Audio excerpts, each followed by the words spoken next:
सन्मान्य राहुल कुलजींनी जो मुद्दा उपस्थित केला की सोशल मीडिया प्लॅटफॉर्मचा उपयोग करून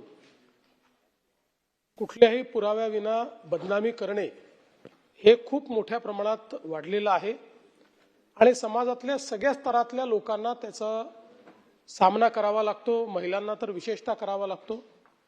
आणि म्हणून या संदर्भात कायद्यामध्ये काही बदल किंवा तरतूद करता येईल का हे पडताळून पाहण्याकरता राज्याचे जे डीजी आहेत त्यांच्या अध्यक्षतेखाली एक कमिटी तयार करण्यात येईल आणि त्यांच्या रिकमेंडेशन प्रमाणे पुढची कारवाई केली जाईल। या संदर्भात मुख्यमंत्री महोदय एकच सजेशन असं आहे की इन्फॉर्मेशन टेक्नॉलॉजी ऍक्ट खाली सेक्शन 66A मला वाटतं त्यावेळेला असं डेफर्मेटरी काही आपण इंटरनेटवर टाकलं तर यापूर्वी अरेस्ट करायची तरतूद होती, त्यानंतर ती आपण शिथिल केली आणि ती प्रोव्हिजन आपण काढली।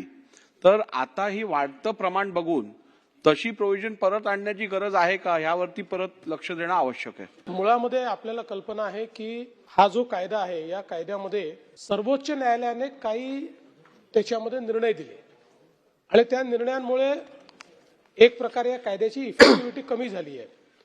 दुसरं, पूर्वी IT ऍक्ट सोबत आपण IPC किंवा आताचा BNS लावायचो, तेही आता लावता येत नाही, त्याच्याही संदर्भात सुप्रीम कोर्टाने आणि म्हणून आता याला कायदेशीर इंटरव्हेन्शन हेच आवश्यक आहे।